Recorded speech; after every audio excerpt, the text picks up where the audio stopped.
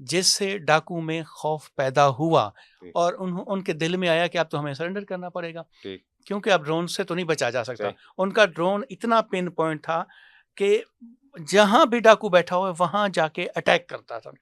اس وجہ سے کچھ ڈاکو مارے بھی گئے تھے، جیسا چلو بکرانی بہت بڑا مشہور یہ بھتیجا کے بھانجا ہے چھوٹو بکرانی کا، چھوٹو جو ابھی جیل میں جو چھوٹو گینگ تھا اس کا، وہ بھی مارا گیا. کچھ اس طرح سے ان کی خواتین بھی ماری گئی تھیں. تو پھر ان کے حوصلے پست ہوئے.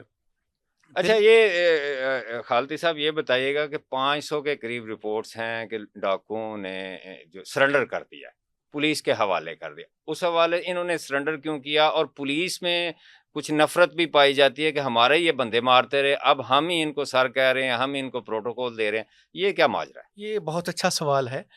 میں آپ سے یہی سوال ایکسپیکٹ کر رہا تھا. اس کی ریزنز بہت اندر جا کے ہیں. مثلاً بس تنویر انڈار نے 12 پولیس والے مارے تھے. ان پہ 43 FIRs ہیں، قتل کی، بھتے کی، پولیس والوں پہ مارنے کی، اغوا کی. تو ان پہ یہ ساری FIRs ہیں. اس کے باوجود ان کو DPO اپنے ساتھ کھڑا کر کے پریس کانفرنس کر رہے ہیں اور کہہ رہے ہیں، انہوں نے بھی لفظ استعمال کر رہے ہیں، انہوں نے بھی سرنڈر کیا. تو آپ ان کو رسپیکٹ دے رہے ہیں نا. کچھ پولیس والوں سے جب میری بات ہوئی ہے وہ تو بیچارے رو رہے تھے. انہوں نے کہا کہ یہ جتنے ڈاکو ہیں انہوں نے ہمارے پولیس والوں کو شہید کیا ہوا ہے، ہم ان کو سر کہہ رہے ہیں، ہم ان کی FIRs خارج کر رہے ہیں، عدالت میں جائے بغیر ان کی FIRs ختم ہو رہی ہیں. اچھا جی یہ جو ریاست کے پرچے تھے، جو اسٹیٹ کی طرف سے پرچے تھے، وہ پولیس والے خود ختم کر رہے ہیں. یعنی پراسیکیوشن خود وڈرا کری جا رہی ہے. جی اب آتے ہیں پرائیویٹ کیسز کی طرف. پرائیویٹ کیسز میں ان کی پری اریسٹ بیلز ہوئی ہیں. اچھا ان کو کہا گیا کہ آپ پرائیویٹلی مینج کریں. وہاں پر فرض کریں کہ ایک ڈاکو نے تنویر انڈار لیں، پٹ عمرانی لے لیں، انہوں نے کوئی مرڈر کیا اور بندے کے پاس جائے، جناب آپ ہمارے ساتھ صلح کر لیں، آپ مجھ سے 10 لاکھ لے لیں، 5 لاکھ لے لیں اور میرے حق میں بیان دے دیں اور کیس ختم کر دیں. کسی کی جرات ہے وہ کیس ختم نہیں کرے گا. یہ جو آپ نے کہا نا 500 والا جو فگر ہے، اس پہ پولیس والوں کو تو بڑی تکلیف ہے. پولیس والے چاہتے تھے کہ یہ نہ ہو. اس کی ریزن جو آتی ہیں، ایک تو یہ تھا کہ پولیس والوں کی شہادتیں ہیں، دوسرا یہ تھا کہ ایک کاروبار ختم ہوتا ہے. یہ بہت بڑا بزنس ہے، اربوں روپے نہیں کھربوں روپے کا بزنس ہے. اور جو اہم بات ہے، سرنڈر پولیس والوں نے نہیں کروایا. اچھا پولیس والوں کو فرنٹ پہ رکھا گیا. یہ انٹیلیجنس بیورو اور ملٹری انٹیلیجنس کا کام ہے. اچھا انہوں نے کروایا؟ ہاں جی انہوں نے کروایا ہے. اور انہوں نے کیوں کروایا ہے؟ کیونکہ یہ جو بلوچستان میں انسرجنسی ہے، BRA کے ساتھ کچھ ڈاکو رابطے میں آ گئے تھے. اور یہ بھی تھا کہ ان کو 60,000 روپے پر ڈاکو کو ہائر کیا جائے گا، بھرتی کیا جائے گا BRA میں. اچھا یہ جب کال پکڑی گئی تو پھر انہوں نے کہا کہ نہیں اب کام بہت زیادہ خراب ہونے لگا ہے، تو بہتر ہے ہم رابطہ کر لیں. اب ان کو بدلے میں FIRs ختم ہوں گی، ان کی خواتین کو پیسے ملیں گے BISP کے تحت، ان کے بچوں کو ہیلتھ ملے گی، ایجوکیشن ملے گی، اور ان کو جو خود ڈاکو ہیں ان کو کچا امن فورس میں بھرتی کیا جائے گا. مطلب 500 لوگوں کو کچا امن فورس میں بھرتی کیا جائے گا. اور وہ زمینوں کا کیا بنے گا؟ اسٹیٹ لینڈ ان کو دی جائے گی، کاشتکاری کے لیے دی جائے گی. جی کاشتکاری کے لیے دی جائے گی، تاکہ ان میں کچھ وہ ڈاکو بھی ہیں جو بہت پیسے والے ہیں، ان میں کچھ ڈاکو ہیں جن بہت بڑے زمیندار ہیں، ایسے ڈاکو ہیں جن کی 300 ایکڑ زمینیں ہیں. اب وہ شاید نہیں لینا چاہیں گے، لیکن ان کے لیے میرے خیال میں یہ پرکشش ایمنسٹی ہے کہ FIRs ختم، تمام کیسز ختم. وہ جو اپنے آپ کو محدود کر کے بیٹھے ہوئے تھے کچے کے علاقے میں، اب وہ پکے میں جانا بھی شروع ہو جائیں گے. پھر یہ کہ ان کی جو وائفس ہیں یا ان کی خواتین ہیں BISP کے تحت ان کو پیسے ملیں گے. ان کے بچوں کو اگر ہیلتھ اور ایجوکیشن فری ملتی ہے، اس سے بڑی پرکشش اور ڈیل کیا ہو سکتی ہے؟ اچھا خالدی صاحب یہ بتائیے گا کہ یہ جو باتیں آپ بتا رہے ہیں بڑی اٹریکٹیو ہیں، کیا یہ پنجاب پولیس یا مقامی پولیس کے لیے افورڈیبل ہوں گی یہ چیزیں ساری؟ میرے خیال میں پولیس کے لیے نہیں ہوں گی. وہ کیسے؟ وہ دیکھیں نا، میں ایک DPO کو نام نہیں لے رہا. ہاں ٹھیک. DPO کہتے ہیں کہ جناب وہاں ایک DPO 70 لاکھ روپے ماہانہ کماتا تھا. تو اس کا وہ روزگار بند ہو جائے گا. ابھی تو بے شک سرنڈر کر گئے ہیں، ٹھیک ہے، لیکن یہ روزگار بند ہوگا. پولیس والے FIR کے نام پہ فل فرائی اور ہاف فرائی کے نام پہ پیسے کماتے تھے، وہ بند ہو جائے گا. پولیس والوں کی شہادتیں بھی ہوئی ہیں، وہ کیسے بھولیں گے؟ تو پولیس اس بات کو برداشت نہیں کر پائے گی کہ یہ امن ہو. فی الحال تو وہ کھڑے ہوئے ہیں گورنمنٹ کی وجہ سے. مبینہ طور پر پولیس اس حق میں نہیں ہے کہ اس علاقے میں امن ہو، کیونکہ پولیس خود بھی تو پشت پناہی کرتی ہے نا جرائم کی. بالکل کرتی رہی ہے. اس کی تو رپورٹس ہیں ہمارے پاس. باقاعدہ آئی جی صاحب نے خود وہ رپورٹس اپنے ہاتھ سے لکھی اور ایشو کی ہیں کہ پولیس والے پشت پناہی کرتے رہے ہیں. اور بہت سے ہمارے سیاستدان بھی یہ الزام لگاتے رہے ہیں کہ پولیس والے پشت پناہی ان ڈاکوں کی کرتے رہے ہیں. اور پھر یہ امن کیوں قائم ہوگا؟ کیونکہ آپ کو کیا لگتا ہے یہ کرمنل صرف حادثاتی طور پر بنے ہیں؟ ان کے جینز میں ہے، ان کے ڈی این اے میں ہے. یہ آپ بڑی بات کر رہے ہیں. جی کچے میں جہاں بھی پوری دنیا کی تاریخ اٹھا کے دیکھ لیں، یہاں ماضی کی اٹھا کے دیکھ لیں، جہاں کچے کے علاقے ہوتے ہیں وہاں کرائمز ہوتے ہیں. ہاں یہ تو ہے، دریائی بیلٹ کے ساتھ جو بھی علاقے ہوتے ہیں وہاں کرائم ہوتے ہیں. وہاں کرائم ہوتے ہیں. لیکن یہ جو کرائم ہے یہ تو جدید ہے. مثلا پہلے بھینس کسی کی چرا لی، بکری چرا لی، وہ مشکل کام تھا. اب کسی روڈ سے سی پیک سے ایک بندہ اٹھا لیں 30 لاکھ روپے مل جائے، سوفسٹیکیٹڈ ویپن ہے. تو یہ 6 ماہ 7 ماہ سے زیادہ عرصہ امن قائم نہیں رہے. یعنی آپ کے خدشات ہیں کہ یہ امن قائم نہیں رہے گا. تو پھر مستقل امن کے لیے کیا اقدامات ہونے چاہیے؟ مستقل امن کے لیے آپ کو جنہوں نے سرنڈر کیا ہے ان کو جیلوں میں بھیجنا چاہیے. اچھا. جیسے 2016 میں آپ نے چھوٹو کو مذاکرات کے ذریعے سرنڈر کروا کے جیل بھیجا تھا. اب یہ جیل تو نہیں جا رہے. یہ کیسا سرنڈر ہے کہ جو جیل ہی نہیں جا رہے؟ یہ کیسا سرنڈر ہے جس کو ہاتھ کڑی نہیں لگ رہی؟ یہ کیسا سرنڈر ہے جو تھانے نہیں گیا، جیل نہیں گیا؟ یہ کیسا سرنڈر ہے؟ تو پھر یہی کرائم کی دنیا میں واپس آئیں گے، پھر یہ فل فرائی ہوں گے.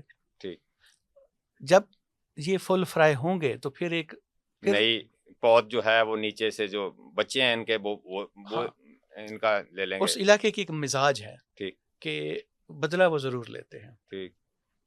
بے شک اب آج میں ایک مثال دے رہا ہوں. تنویر انڈر ہے، اس نے پولیس والوں کی شہادتیں کی ہوئی ہیں.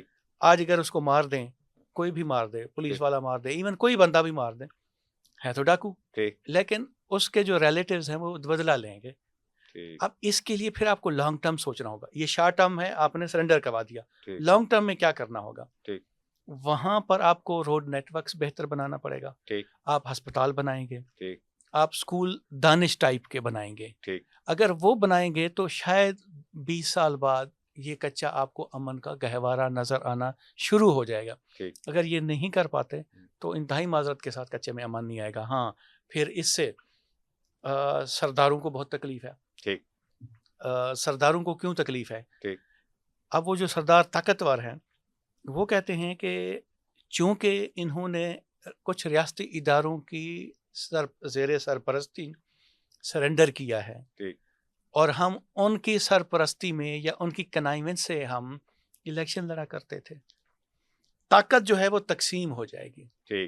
سردار کا بھی طاقتور جو سیاستدان ہوتے ہیں، میں مثال دے رہا ہوں، تو طاقت کو تقسیم نہیں کرنا چاہتے. بالکل. مثلا ان کے جو ڈیرے آباد تھے وہ ویران ہو جائیں گے. ان ڈاکوں کے جو ڈیرے ہیں وہ لوگوں کی اماج گاہ. اب جو عام بندہ ہے اس کو انصاف ملے گا ڈاکوں کے ڈیرے سے. تو طاقت تقسیم ہو گئی نا. طاقت کے مرکز تبدیل ہو گئے. جب طاقت کے مرکز بدلیں گے پھر کچھ تو خون تو ہوگا نا. پھر جب طاقت تقسیم ہو رہی ہوتی ہے، جو پہلے سے طاقتور بیٹھے ہوئے ہیں ان کو تکلیف ہے، وہ بھی اپنے کھیل کھیلیں گے. اور یہ اس کھیل کو ڈیفینڈ کرنے کے لیے یہ بھی اپنا کھیل کھیلیں گے. تو اس میں یہ ہو سکتا ہے کہ آنے والے مہینوں میں پھر سے اس طرح کی ایک ویو چلے، پھر وہاں بلڈ شیڈ ہو. یہ خدشات ہیں میرے وہاں پر. یہ عام لوگوں کے بھی ہیں. پھر عام لوگوں کے جو خدشات ہیں وہ یہ ہیں کہ وہ میرے ساتھ رابطے میں ہیں. وہ کہتے ہیں جی ہماری زمینوں پہ لوگ ڈاکو قابض ہیں. ایون کہ کچھ سردار ہیں ان کی زمینوں پہ بھی ڈاکو قابض ہیں. تو وہ کہتے ہیں اب ہم کیا کریں؟ میں نے کہا جی آپ ڈی سی کے پاس جائیں، آپ وہاں پر تحصیلدار کو ڈیمارکیشن کی اپلیکیشن دیں اور انہیں کہیں جی آپ کو قبضہ لے کے دیا جائے. وہ اپنے طور پر ڈی پی اوز سے ملے ہیں، اپنے طور پر وہ پولیس افیسر سے ملے. وہ کہتے ہیں فی الحال آپ چپ کر جائیں، ابھی ہمیں اس معاملے سے نمٹنے دیں. سرنڈر کی پالیسی کو جو کہ آج کمپلیٹ ہو گیا سرنڈر. یہ جو تنویر اندھڑ عرف ددو اور ظفری جبیل، یہ دو وہ بندے ہیں جنہوں نے اینڈ پہ سرنڈر کیا ہے. ان کے سرنڈر کرنے کے بعد اب وہاں امن آ گیا ہے.